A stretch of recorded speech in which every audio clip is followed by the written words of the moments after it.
Tony Tonkin here from Child Protection Party. I'm glad that you could be with me today to talk about another one of those issues that we encounter almost on a daily basis.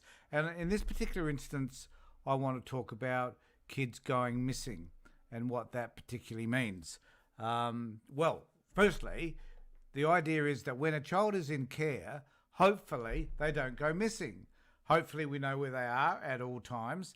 And even more importantly, we hope that they're cared for in a way which ensures their safety. But when kids go missing, are they safe? Often not. And I know that a lot of the children that are in foster care will often seek out other kids that have the same experience to them. I don't know how they find each other or whatever, but they seem to. Many of them all go to the same school, I guess, but they tend to hang out together. And when they're hanging out together, they often involve themselves in some pretty risky behaviours. And in many cases, though, some of these kids are feeling so unhappy that the last place they want to do is to return back to the residential care facility or the foster family, because within those environments, these kids are not feeling particularly safe. So this all came about because an article was written by Lauren Novak in The Advertiser recently, which highlighted the fact that lots of kids go missing almost every day. And I've got the article here, and it wouldn't hurt for us to go through some of the issues that Lauren talks about here, because they're relevant to all of us. Because, you know, if we're a society that says that we care about kids, yet we allow this stuff to slip through the net, then we're not really providing a voice for kids that are at risk. And it is vitally important that we find an avenue in which to ensure that kids who are under the care of the minister are particularly being cared for. So what I'm going to do is I'll just slap over to this screen here, and you'll see the title of the article was Child Protection Department lodges 10,000 missing reports in a year. 10,000 kids have gone missing, or about 27 a day.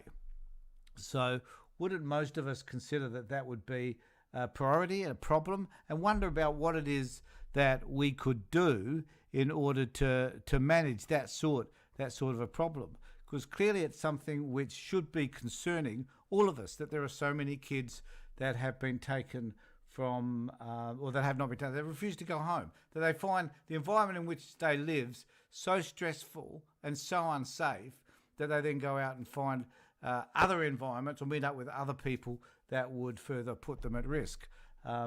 So the number of reports has almost doubled in the past 5 years. So this is, she's talking about that here. Oops. She's talking about that here. And I can't quite get this to work for me now. That the number of reports almost doubled in the past 5 years, been growing with the number of children being taken into care. Now, I think that's a pretty important issue, because what it is telling us is that that we're still failing to protect kids. Where we need to be protecting them, we are actually failing to do so. And I think that's really important, that we acknowledge that we are not successful when it comes to caring for children. And this is just one of those barometers that tells us how bad the department is doing at caring for kids. Most of them tended to, and this is an interesting fact here, I think, is that which often isn't recorded, but certainly needs to be noted. Most of them are attempting to return to their family. Now, anecdotally, we know that that's true, that there are many cases that I've worked with over the years where the kid just wants to go home. And the department says, nope, sorry, can't allow that to happen. You can't go home because your parents are irresponsible, they're bad parents, whatever. So it doesn't matter either how much is improved in the family of origin in that period. What does tend to matter is the fact that the department has hold of these kids. The department believes that they are the better parent, and because they're the better parent, this child is going to be at risk if it returns back to its biological family. Now, we know that that's not necessarily the case in every case. Some cases might be, but not in every case. So some of these kids would actually be better off living with their biological parent, with support from the department if that so happened to be the case. The Child Protection Department is planning a meeting of... So this is a problem that's been around for years, where these kids are absconding from their placement.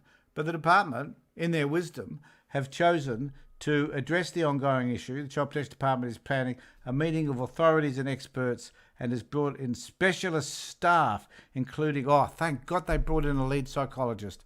That's gonna make the whole thing so much better. Where in actual fact, we know what the issue is. These kids are feeling traumatised by their past, traumatised by being in care, traumatised by moving from one place to another, traumatised because they don't know who they are, that they haven't been able to define themselves in any meaningful way. And I know of kids who are 8, 10 who have been running away and trying to get home to their parents. I know of an 8-year-old who did. And she walked kilometres in order to get back to her parents. Smart kid. But she had to be taken back, of course, to the foster care home or the residential care home in that case, because, the parent was deemed not appropriate. Now, if we're going to listen to children and we're going to hear what children have to say about what they believe is in their best interest, then we should genuinely consider that. I'm not suggesting for a moment that it should always be the case, but we should certainly consider it. So both girls, so they're talking about these two kids that were sexually assaulted and then became pregnant and had the kids. So Lauren raises that as well. And they had run away from their state home also. And they certainly would have been safer in some sort of residential care facility where they were cared for and nurtured more appropriately, or whether they could have stayed with their biological families. So the number has risen from 289 children and 5,400 reports 2014-15 flee from there remain steady as the total number of children in care has grown over that time. Well, we know that. So I guess what we're saying here is that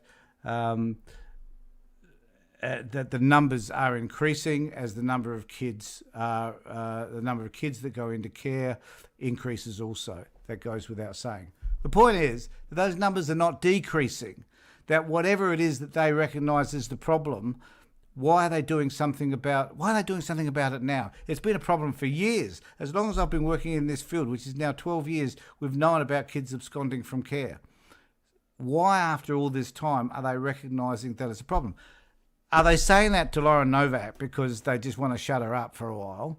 Are they saying that because it appears to be that they're saying the right thing, that it's going to rectify whatever the problem? No, it won't solve anything at all. I can tell you, the Child Protection Party can tell you what it is that is the key issue here, and that we know how that issue should be resolved. More kids return back to their biological families where possible. So I'm just having a look at some of the posts here. I know. Most kids go missing because the appalling care they receive in care. Look, that's so true. Shaz, I have heard from, and this has raised another point I want to talk to people about today. I've heard from kids, like the prime example of one kid to me that stands out was a kid. Now that kid was 12 or 13 and ran away from home, foster care, continually. And in one particular foster home, this kid had to sit in the corner and eat cold baked beans while the rest of the family ate Kentucky Fried Chicken. Now, give me one reason why a child facing that situation, knowing that this wasn't the biological family, would be happy with that. No, they wouldn't, And I know that other people that I've met that have been in foster care will often say that they rebelled, hoping they could find a better home to be in, or if they couldn't find that better home, at least the department will return them back to one of their parents.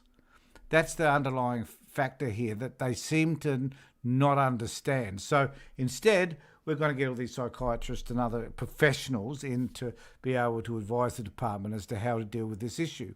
What happens when they're not dealing with the issue, which they haven't dealt with yet, is it doesn't matter whether it's Labor or Liberal, they still haven't dealt with this problem.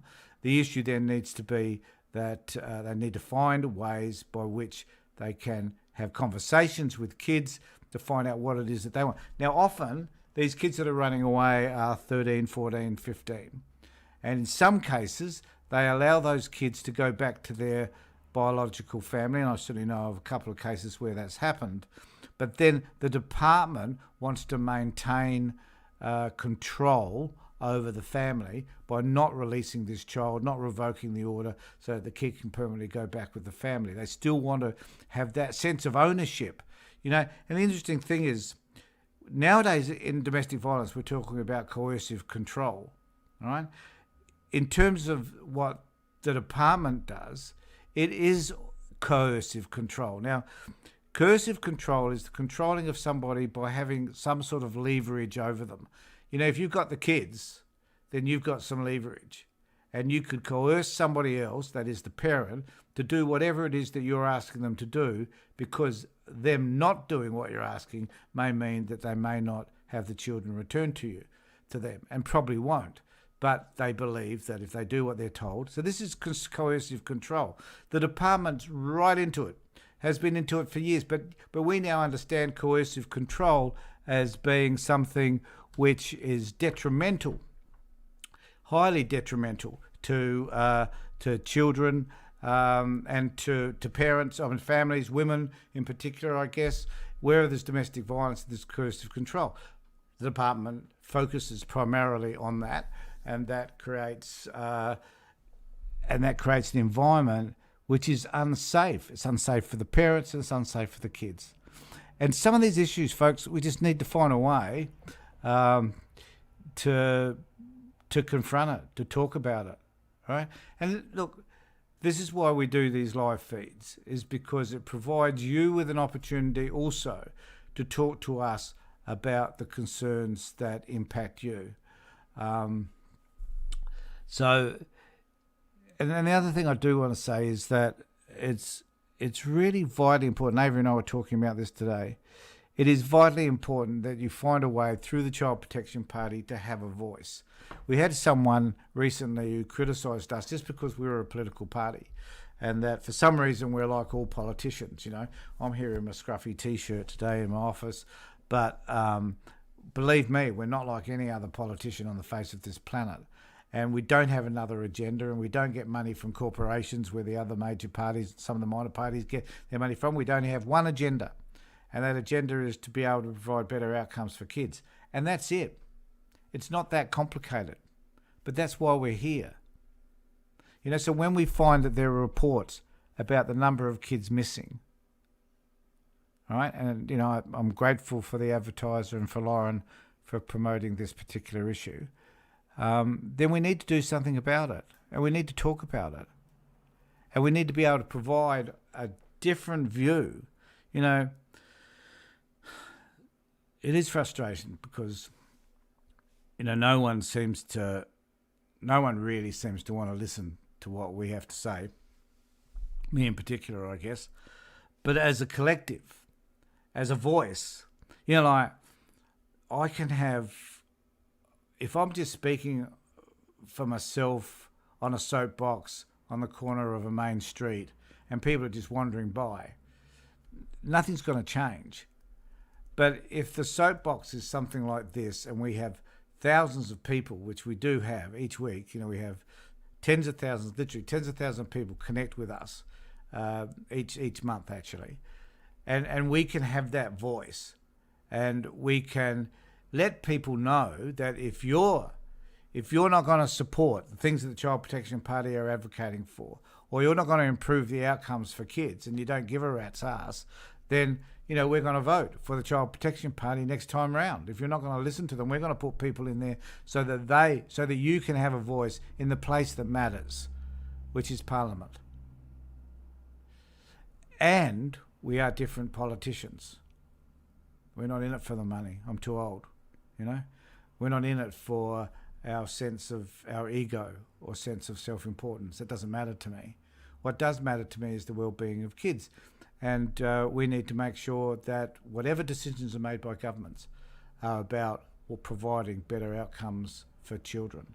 And an outcome for children which is not good is their need to run away from places which are supposed to loosely care for them. It's just wrong at every possible level.